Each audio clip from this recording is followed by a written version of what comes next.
Hi viewers, welcome to filmy beat. నేను మీ అనుష. ప్రభాస్ హీరోగా మారుతి దర్శకత్వంలో వస్తోన్న ది రాజా సాబ్ చిత్రం రొమాంటిక్ హారర్ జానర్లో తెరకెక్కుతోంది. మనకు తెలుసు, ఈ సినిమాలో నిధి అగర్వాల్, మాల్వికా మోహన్, రిద్ది కుమార్ హీరోయిన్లుగా నటిస్తున్నారు. అయితే ఇదివరకే విడుదలైన టీజర్ ప్రేక్షకులను విశేషంగా ఆకట్టుకుంది. ఈ సినిమా ఒక ఎమోషనల్ స్టోరీ అని, ఇది భారతీయ తెరపై సరికొత్త కాన్సెప్ట్తో వస్తోందని ఇప్పటికే డైరెక్టర్ మారుతి కూడా చెప్పడం జరిగింది. అయితే ఈ చిత్రంలో గ్రాండ్ విజువల్స్ కోసం అత్యంత భారీ సెట్ నిర్మించారన్న విషయం మీకు తెలుసా? 6 నెలలుగా ఈ సెట్లోనే ప్రభాస్ అలాగే సంజయ్ దత్ లాంటి స్టార్స్ షూటింగ్ చేస్తున్నారు. మూవీని నిర్మిస్తున్న పీపుల్స్ మీడియా ఫ్యాక్టరీ ఈ భారీ సెట్ను నిర్మించింది. దీనిని ప్రపంచంలోని అతిపెద్ద ఇండోర్ సెట్గా చెబుతున్నారు. అయితే ఇండియాలోని అతిపెద్ద హారర్ మూవీగా మేకర్స్ చెబుతున్న ది రాజా సబ్ సెట్ ఎలా ఉందో ఒకసారి చూసేద్దామా? Rebel star Prabhas, director Maruthi కాంబోలో అయితే రాజా సాబ్ సినిమా రాబోతుంది. డిసెంబర్ 5న ప్రపంచవ్యాప్తంగా అయితే సినిమా రాబోతుంది. హర్రర్ అండ్ కామెడీ జోనర్లో అయితే వస్తుంది. మనం చూసుకోవచ్చు, ప్రస్తుతం మనం రాజా సాబ్ సెట్లోనే ఉన్నాం. ఇది లోపలికి వెళ్ళి అయితే రాజా సాబ్ సెట్ ఎలా ఉందో అయితే మనం తెలుసుకుందాం. ఇది రాజా సాబ్ సెట్ అన్నమాట. సో మనం చూసుకోవచ్చు, రాజా సాబ్ టీజర్లో అయితే మనకు స్పష్టంగా కనిపిస్తుంది. ఒక భవంతి ఉంటుంది, బంగ్లా ఉంటుంది కదా, ఇదే ఆ బంగ్లా అన్నమాట. మనం చూసుకోవచ్చు, అక్కడ ఇదంతా కూడా ఒక రాజభవనంలా మనకైతే టీజర్ కనిపించింది. మనం చూసుకోవచ్చు, ఇది భవనం అన్నమాట. భవనం తర్వాత ఒక ఇది డూప్లెక్స్ హౌస్. సో మనం పైకి వెళ్తూ ఉంటే అక్కడ ఒక ఫోటో కూడా టీజర్లో అయితే మనకు స్పష్టంగా కనిపించింది. సో మాకు అక్కడ ఫోటో కూడా కనిపిస్తుందిగా, టీజర్లో మీకు ఫోటో అది కనిపిస్తుంటుంది. సో అదే ఈ ఫోటో అన్నమాట. సో ఇక్కడైతే చాలా చక్కగా డిజైన్ చేశారు. చాలా అంటే మనం చూసుకోవచ్చు, ఒక ఫ్యాంటసీ, అంటే ఒక గత రాజ్యాలు ఉన్నప్పుడు రాజభవనాలు ఎలా ఉండేటివి, అప్పుడు ఎట్లా ఉండేదని చెప్పేసి కూడా ఈ భవనాన్ని బట్టి అయితే మనకు స్పష్టంగా అయితే కనిపిస్తుంది. మనం చూసుకోవచ్చు, ఇదే అన్నమాట రాజా సబ్ సెట్ అన్నమాట ఇది.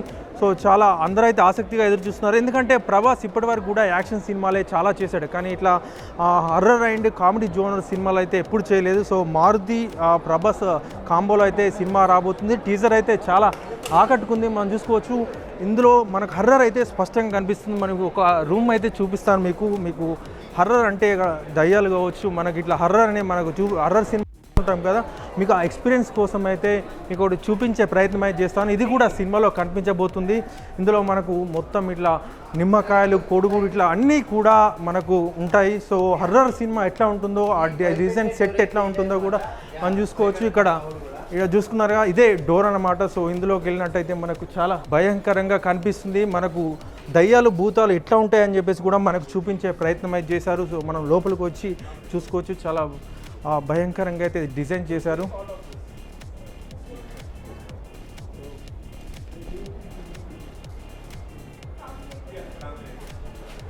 ఇంకా చూసారు కదా, ఇది అన్నమాట ఒక హర్రర్. అంటే మనకు భయపడిపోతాం ఈ సీన్లు చూస్తుంటే, ఎందుకంటే చాలా క్రూషియల్గా అయితే ఉంది. చూసుకోవచ్చుగా, ఇక్కడ ఒక డిజైన్ అయితే వేశారు, ఒక చక్రం అయితే వేశారు. ఇక్కడ కోడిగుడ్లు, నిమ్మకాయలు, అలాగే మనకు పసుపు, కుంకుమ అయితే స్పష్టంగా కనిపిస్తుంది. దీపాలు అయితే వెలిగించారు. అక్కడ పుర్రె కూడా మనకు కనిపిస్తుంది. అక్కడ ఉంది కదా, ఇక్కడ బలిచ్చే ముందు పుర్రెని కావచ్చు, అలాగే బలి వేయడానికి చూసుకున్నారుగా, మనం పాత సినిమాల్లో ఎట్లా ఉంటుంది దయాల సినిమాలో సేమ్ అలాగే అయితే ఇక్కడ డిజైన్ చేసినట్లయితే కనిపిస్తుంది. మనకి ఇక్కడ చూసినట్లయితే చాలా క్రూషియల్, అంటే చాలా భయంకరంగా మనకు సినిమా చూస్తే దయ్యాలు నిజంగానే ఉన్నట్టు, అంటే మనకు హర్రర్ సినిమా ఎట్లా ఉంటుందో ఆ ఎక్స్పీరియన్స్ అయితే ఈ సెట్లో అయితే మనకు స్పష్టంగా కనిపిస్తుంది. సో ఇదన్నమాట సెట్. ఇక ఈ హారర్ ఫ్యాంటసీ మూవీలో మరోసారి వింటేజ్ ప్రభాస్ను మనం చూసే అవకాశం అయితే దక్కుతోంది. ఇక ఈ సినిమాలో ఎక్కువ భాగం టైటిల్ పాత్ర పోషించిన రాజా సాబ్, అంటే సంజయ్ దత్ ఉండే రాజభవనం లాంటి సెట్లోనే మూవీ షూటింగ్ అంతా జరుగుతోంది. షూటింగ్ను సులభతరం చేయడానికి నిర్మాత టీజీ విశ్వప్రసాద్, అలాగే దర్శకుడు మారుతి స్టూడియోలో 160x220 అడుగుల స్థలంలో మొత్తం భవనాన్ని ఒకే చోట నిర్మించాలని నిర్ణయించుకున్నారు. ఈ భారీ 38,000 చదరపు అడుగుల సముదాయాన్ని రాతితో పాటు ఫైబర్, కలపతో నిర్మించారట. ఇందులో 2 అంతస్తులు ఉన్నాయి. ఈ సెట్లో వంటశాలల నుంచి లైబ్రరీ వరకు, అలాగే డైనింగ్ హాల్స్ నుంచి భయంకరమైన మెట్లదారి వరకు అన్నీ కలిగి ఉండటం విశేషం. ప్రస్తుతం ఇప్పుడు రాజా సాబ్ భవనం అంటే ఒక భవనం అయితే ఉంది. ఈ భవనంలో కిచెన్ అయితే ఉంది. ఆ కిచెన్ ఓపెన్ చేస్తే చూద్దాం ఆ కిచెన్ ఎట్లా ఉంది, అసలు సినిమాలో చూపించినట్టుగానే కిచెన్ ఉందో ఒకసారి అయితే చూద్దాం. ఇది కిచెన్ అన్నమాట. చాలా పెద్దగా అయితే కనిపిస్తుంది మనకు. ఒకప్పుడు అంటే గతంలో ఎట్లా ఉండేవని మనకి ఇక్కడ స్పష్టంగా కనిపిస్తుంది. మొత్తం చూసుకోవచ్చు, ఆ మట్టితో చేసినటువంటి కావచ్చు, అలాగే రాగి కావచ్చు, ఇత్తడి కావచ్చు, అవే వస్తువులు అయితే ఇక్కడ మనకు కనిపిస్తుంది. సో ఇదన్నమాట రాజాసాబ్లో కనిపించే ఒక భవనంలోని కిచెన్ ఇది. సో చాలా పెద్దగా అవుతుంది, రకరకాల వస్తువులు అయితే ఇక్కడ మనకు కనిపిస్తున్నాయి. వస్తువుల లిస్ట్ చెప్తే చాలా పెద్దగా అవుతుంది వీడియో. సో చూసారు కదా, ఒకప్పుడు ఎట్లా ఉండేది మన రాజ్యాలు ఉన్నప్పుడు, రాజులు ఉన్నప్పుడు, భవంతులు ఉన్నప్పుడు ఎట్లా కిచెన్లో ఉండేదని చెప్పేసి కూడా ఒక క్రియేషన్ అయితే చేశారు ఇక్కడ. ఇది కావచ్చు ఇక్కడ. సో మనం చూసుకోవచ్చుగా ఇక్కడ రకరకాల ఐటమ్స్ అయితే ఉన్నాయి. అప్పడాలు కావచ్చు, లేక ఇక్కడ వస్తువులు కావచ్చు, మనం పప్పు రుబ్బుకునేది కావచ్చు, స్పూన్స్ కావచ్చు, అలాగే రకరకాల అయితే ఇక్కడ మనకైతే ఒక చాట కావచ్చు, రకరకాల వస్తువులు అయితే ఉన్నాయి. చూసుకున్నాం కదా, ఇది కిచెన్ అన్నమాట. ప్లస్ మనం ఇప్పుడు లైబ్రరీలో అయితే ఉన్నాం. చూసారు కదా, విశాలమైన లైబ్రరీ అయితే ఇక్కడ ఏర్పాటు చేశారు. సో లాట్ ఆఫ్ బుక్స్ అయితే కలెక్ట్ చేశారు. మనం ఒక లైబ్రరీ, రియల్ లైబ్రరీకి పోతే ఎలా ఉంటుందో కూడా అక్కడ మనకు స్పష్టంగా అయితే కనిపిస్తుంది. ఇక్కడ టేబుల్ కావచ్చు, రకరకాల బుక్కులు అయితే ఇక్కడ ఏర్పాటు చేశారు. అలాగే మనం చూసుకోవచ్చు అక్కడ టైపింగ్, అంటే మనం చూసుకోవచ్చు గతంలో టైపర్ ఉండే కదా, స్టెన్నో అంటారు. సో అక్కడ టైపర్ అయితే ఉంది. ఇక మనం చూసుకోవచ్చు ఇక్కడ మనకు ఒకప్పుడు ఎట్లా రాజుల కాలంలో లైబ్రరీ ఎట్లా ఉందో కూడా అట్లనే డిజైన్ అయితే చేశారు. మనకి ఇక్కడ స్పష్టంగా అయితే కనిపిస్తుంది. అక్కడ లాట్ ఆఫ్ బుక్స్, దాదాపు ఒక 100 బుక్స్ అయితే ఇక్కడ ఏర్పాటు చేసినట్టయితే మనకు కనిపిస్తుంది. ఇక్కడ కూర్చొని చదువుకోవడానికి అయితే ఒక టేబుల్ ఏర్పాటు చేశారు. ఇవన్నీ టేబుల్ మీద బుక్స్ అయితే ఏర్పాటు చేశారు. ఇక్కడ ఇంగ్లీష్ కావచ్చు, ముఖ్యంగా అన్ని ఇంగ్లీష్ బుక్స్ అయితే కనిపిస్తున్నాయి. మనం చూసుకోవచ్చు రాజాసాబ్ సినిమాలో అయితే మీకు ఈ లైబ్రరీ అయితే కనిపించబోతుంది. డిసెంబర్ 5న ప్రపంచవ్యాప్తంగా రాజాసాబ్ సినిమా అయితే ప్రేక్షకుల ముందుకు రాబోతుంది. రాజాసాబ్ సినిమాలో ఒక లైబ్రరీ ఉంటుంది, ఒక భవనంలో లైబ్రరీ, ఇదే ఆ లైబ్రరీ అన్నమాట. మీరు సినిమాలో చూస్తారు, అదే లైబ్రరీ అని చెప్పేసి కూడా మీరు గుర్తించే అవకాశం అయితే ఉంది. అసలు ఈ సెట్ ఎలా వేశారో మనం ఇప్పుడు తెలుసుకుందాం. ఆర్ట్ డైరెక్టర్ రాజీవన్ నంబియార్ ఈ భారీ నిర్మాణంలో కీలక పాత్ర పోషించారు. ఇది ప్రపంచంలోని అతిపెద్ద ఇండోర్ సెట్ అని అతడు చెబుతున్నారు.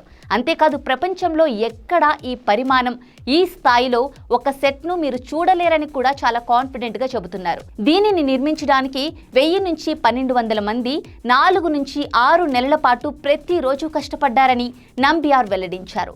ఇది భారతదేశంలోని అతిపెద్ద సినిమా సెట్ అని మేకర్స్ అంటున్నారు. చిత్రీకరణ పూర్తయిన తర్వాత వారు లిమ్కా బుక్ ఆఫ్ రికార్డ్స్ నుంచి ధృవీకరణ కోసం కూడా వెళ్లే అవకాశం ఉందని తెలుస్తోంది. ఈ భారీ సెట్లో స్టాండ్లియర్లది ప్రత్యేక పాత్ర. 100 అడుగుల వరకు ఉన్న 4 భారీ స్టాండ్లియర్లు మొదట్లో మనకి కనిపిస్తాయి. 16 మంది కూర్చునే వీలున్న ఒక పెద్ద డైనింగ్ టేబుల్ పై మరో భారీ స్టాండ్లియర్ కూడా మనం చూడొచ్చు. అంతేకాదు ఈ సెట్లో భయపెట్టే గది కూడా ఒకటి ఉంది. ఇంత పెద్ద సెట్లో ఒక భయంకరమైన గది ఉందంటే మీరు నమ్మగలరా? ఇక్కడ వెంటిలేషన్ అస్సలు ఉండదు, అతి భయంకరంగా ఉంటుంది. బ్లాక్ మ్యాజిక్, క్షుద్ర పూజల తాలూకు ఆనవాళ్లు, గోడలపై రక్తపు మరకలు, నకిలీ మానవ అవశేషాలు వంటివి కూడా ఇందులో ఉండటంతో అతి భయానకంగా ఉంటుంది ఈ గది. ఈ గది ఈ సినిమాలో ముఖ్యమైన పాత్ర పోషిస్తుందని తెలుస్తోంది. ఇక ఈ సినిమా షూటింగ్ ఎంతవరకు కంప్లీట్ అయిందో తెలుసుకునే ప్రయత్నం చేద్దాం. దర్శకుడు మారుతి ఈ మూవీ షూటింగ్ పై స్పందిస్తూ ఇప్పటికే 90% షూటింగ్ పూర్తయిందని, కొన్ని సన్నివేశాలు ఇంకా మిగిలి ఉన్నాయని వెల్లడించారు. ఇప్పటికే 8 నెలలు ఆలస్యమైంది. విఎఫ్ఎక్స్ పని భారీగా ఉండటం, పోస్ట్ ప్రొడక్షన్ కారణంగానే ఆలస్యం అవుతోందని డైరెక్టర్ చెప్పారు. ఇక ఈ సినిమా షూటింగ్ పూర్తయిన తర్వాత ఈ భారీ సెట్ను ఏం చేస్తారన్నది ఇప్పుడు ఆసక్తికరంగా మారింది. దీనిని కూల్ చేస్తారా, లేక ఆర్ఎఫ్సిలో బాహుబలి సెట్ను సందర్శకుల కోసం ఉంచినట్లు అలానే ఉంచేస్తారా అనేది ఇంకా తెలియాల్సి ఉంది. ఇచ్చేసాం కదా, ఇంకా టీజర్లో యాక్చువల్గా ఏంటంటే ఈ వరల్డ్ అని పరిచయం చేసాం. అంటే మీరు ఇంత పెద్ద టీజర్ అంటే అసలు ఇంత లెంత్ వేయరు ఎప్పుడు కూడా. ఇంత లెంత్ ఇవ్వడానికి కారణం ఏంటంటే టీజరు ఈ సినిమా అంటే మీరు ఇప్పుడు ఏదో ఇది వదిలితే ఇదే ఉందా, లేకపోతే ఇది వదిలితే ఇదే ఉందా, ఇలా అనుకుంటూ ఉంటున్నారు. అందుకని అది కాదు, ఇది వరల్డ్ చాలా పెద్దది, ఇది అని చెప్పి వరల్డ్ని ఇంట్రడ్యూస్ చేసాం.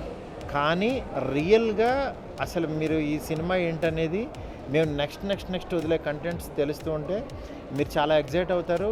ఈ సినిమా కోసం మీరు వెయిట్ చేస్తారు.